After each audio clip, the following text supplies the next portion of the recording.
What's up everyone, Renfail here, and I'm back with some more Diablo 4 as we dive into my rogue build for the level 50 plus grind in Tier 3, also known as the Nightmare mode.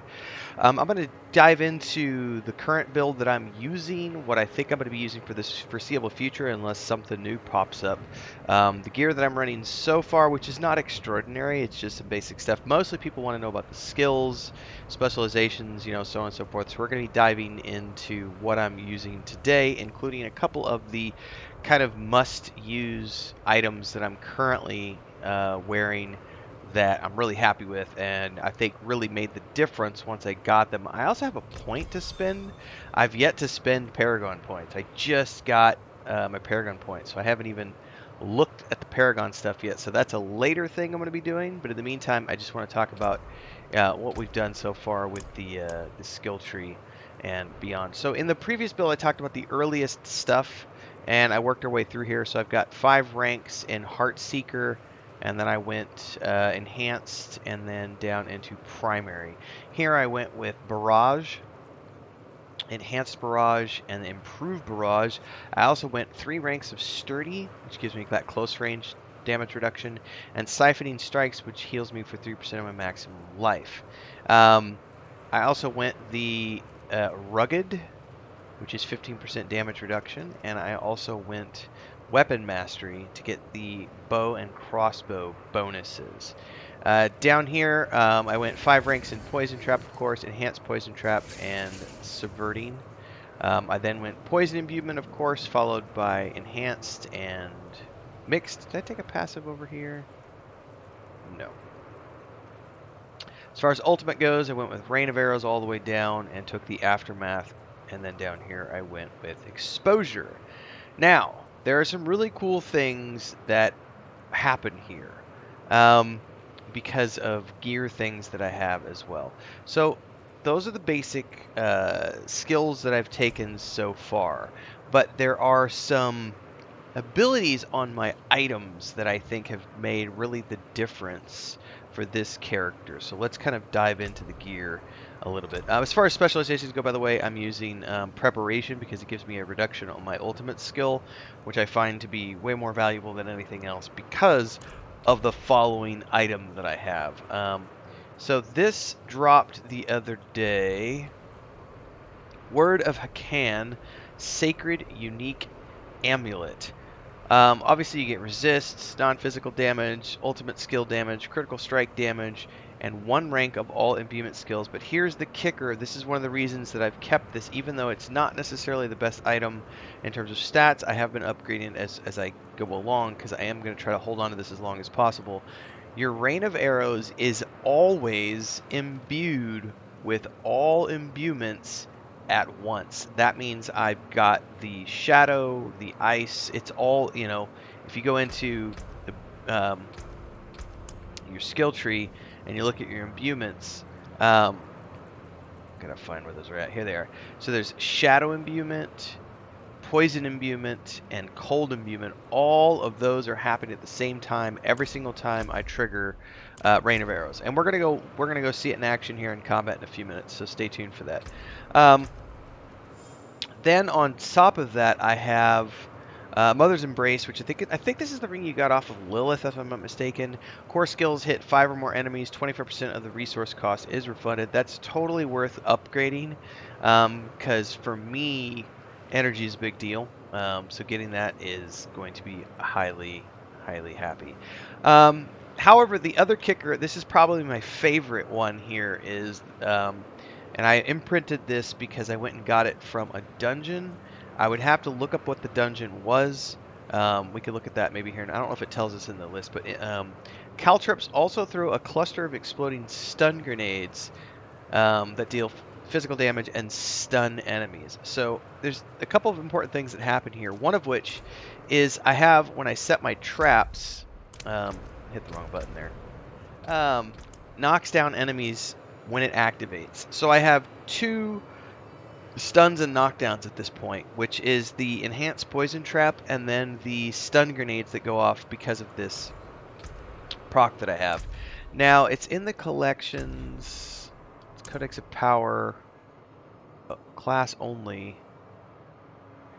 Okay, this was unlocked by completing the Gulran canals in dry steppes. So the one you're looking for is called Trickster's Aspect. And that's the one that has your caltrops exploding into stun grenades. Now I use caltrops a lot because I get the cold chill and everything else, so it slows them down as they're coming to me, and now it has a chance to stun them. So there's a combination I do. If you've watched in the previous build, what I'll do, I'm gonna go outside of town so we can see this in action real quick. So we'll probably just dive into this dungeon here below so that I can show you guys what this looks like. Because there is a method to the madness, and as a general rule, this is the same combat cycle that you're going to be using in any encounter. This is not a character that can take a bunch of hits from boss mobs. You can take some hits from normal mobs, but on boss encounters, you need to be getting out of the way. This is not a stand there and take the hits build. Now, I will say I have not focused on, if you've noticed in my gear, not a lot of this gear has gem slots yet, and the reason for that is because I just got to 50. I haven't yet gone in and gemmed, because one of the things you want to do is, you'll notice that the gems I do have are all running the what is it, the skull crystals, which give you, it's like a life tap that you get. Where's it at here? Yeah, 3.5% healing received, and all these healing procs, life on kill and everything else. So the skulls, I've got the skulls as much as I can to give me the life tap procs and everything else. So I just need to go put gem slots in the rest of my gear, and then I'll be able to get more life taps going on. But even with the life taps, I would argue that this character is not going to be able to take a ton of hits from boss encounters. So it most relies on being very agile. So here's essentially what I will do. As I see a group of mobs ahead, I'm either going to drop a trap right away, or I'm going to drop an ice bomb caltrip right away. So let's watch what happens. First, let's just do a caltrip. See those stun grenades going off? And it chills any mobs that come into it. Here's a better look here.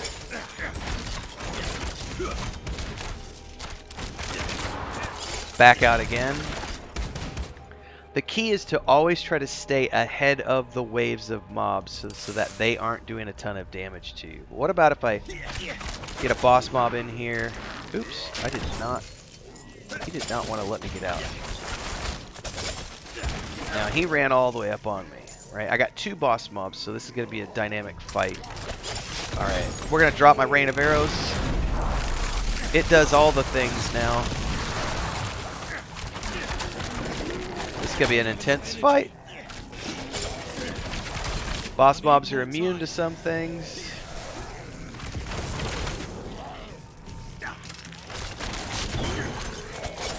Not immune to knockdown, though.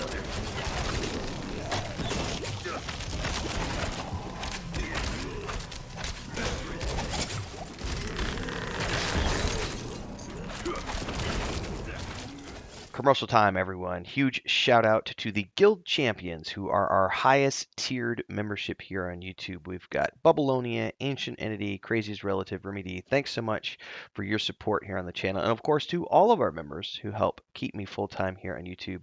Thanks so much for your support, for being here, for checking in. Don't forget to like, subscribe, hit that bell icon. Super chat any live streams or premieres you see. Super thanks any video uploads you see. Don't forget YouTube Shorts in that category as well. And hopefully, we'll see you in the next live stream. Don't forget the Discord. Links are down below. Let's get back to the video.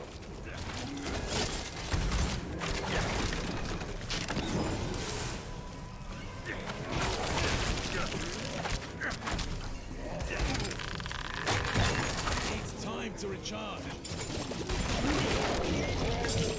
All right, that's it.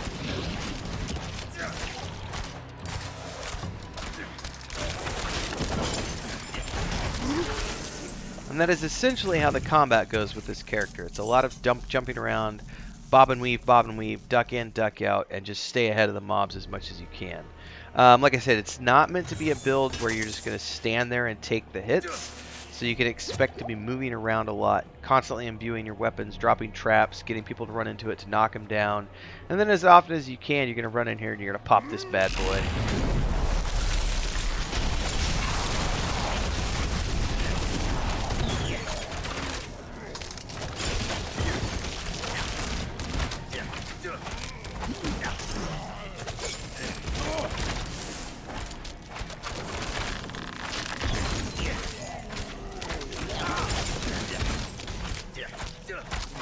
more time.